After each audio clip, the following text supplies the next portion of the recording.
Great tips for the perfect handshake.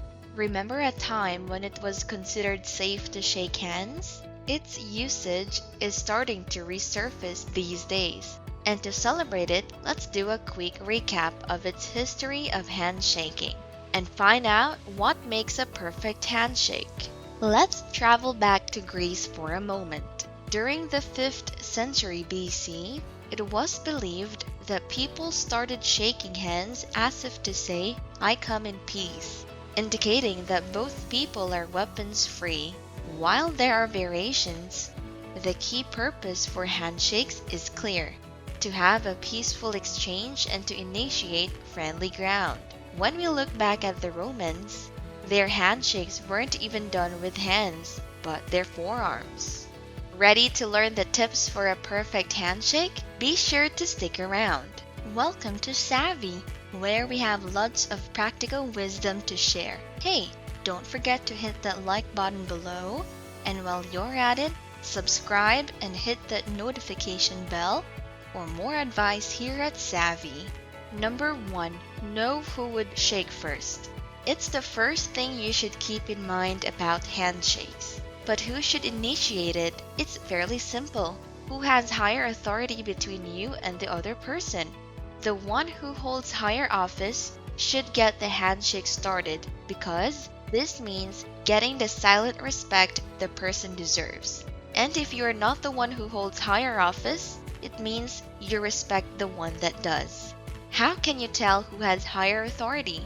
When you are in a professional setting, consider the status of people's positions, but when you are not, consider the age. It's recommended that older people initiate the handshake. Number 2, is it wanted? You have to make sure that the handshake is wanted in the first place. If you're the initiator, make it known by sincerely extending your hand. But if you are not, wait for the other person to extend the handshake. It's pretty simple, and it keeps the awkwardness of an unwanted handshake at bay. Number 3, a right time for everything. Even in handshaking, there is a right time to do it. And I don't mean a literal time, but a proper timing. Don't start a handshake in the middle of a conversation or when the other person is engaged elsewhere. Make sure both of you are in the zone to start shaking hands. Number 4, avoid the fish. Have you ever heard of the term limp fish? It's a kind of handshake where your grip is little to non-existent, resulting in a limp hold like a fish out of water. Skip the possibility of a limp fish shake by practicing often. Number 5, don't sweat it.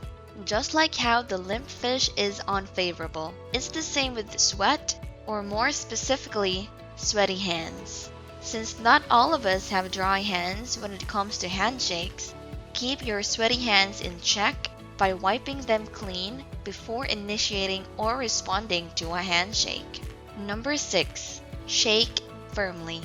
We have checked off limp fish and sweaty hands on the list. So how should you shake the other person's hand? Firmly.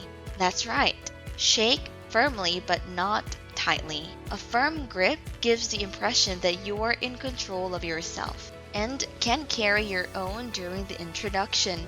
And even if the other person doesn't hold the same grip, do it anyway. Number 7, don't shake with both hands. In some settings, shaking someone else's hand while clapping them at the back may be ideal, but that is reserved for very close friends or family members. Basically, just keep using both hands in greeting to be safe. Just follow the rule of using one hand and you'll be good to go. Number 8, what about the other hand? I advised you not to use both hands. So what should you do with the other hand while shaking hands with a colleague? Do nothing with it, but just let it relax. Don't be too conscious of it, otherwise you might fidget and make it more awkwardly stand out. Number 9, the right direction. Now that you have a good grip, make sure to shake hands in an up and down motion, not sideways or up in the air with a good jump, and surely not forward or backward. Simply do it slightly upward and downward. It should be enough. Number 10, 3 shakes are enough.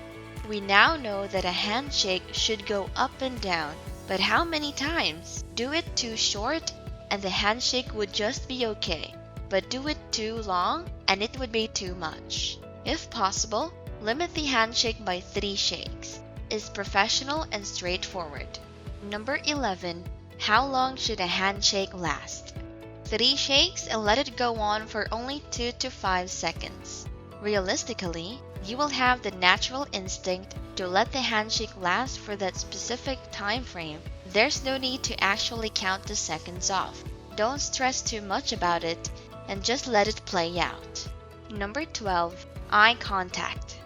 The last thing you want from someone shaking your hand is for that person to not look at you or to avoid keeping eye contact.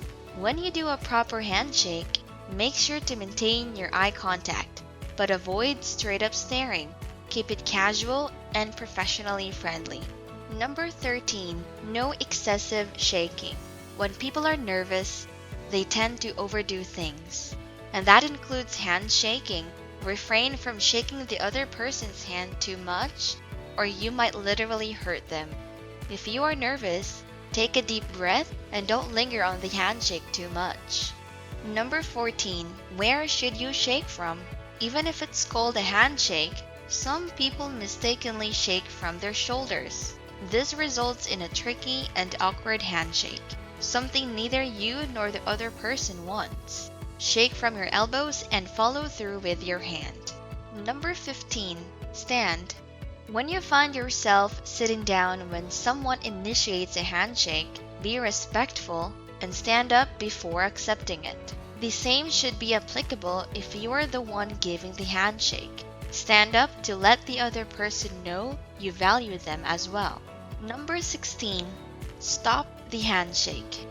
Don't forget that handshaking is a form of greeting, and just like other greetings, it's not meant to last the span of time you are having when meeting someone.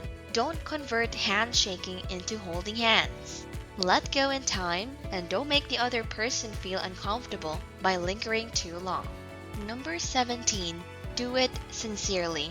Participating in handshakes should be done sincerely and not just met with a half-hearted response.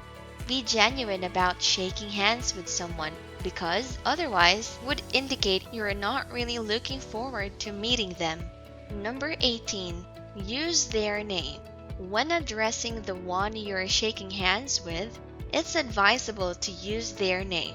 This won't only let them feel comfortable, but can also help you remember their name when you are meeting for the first time. Pretty handy, huh?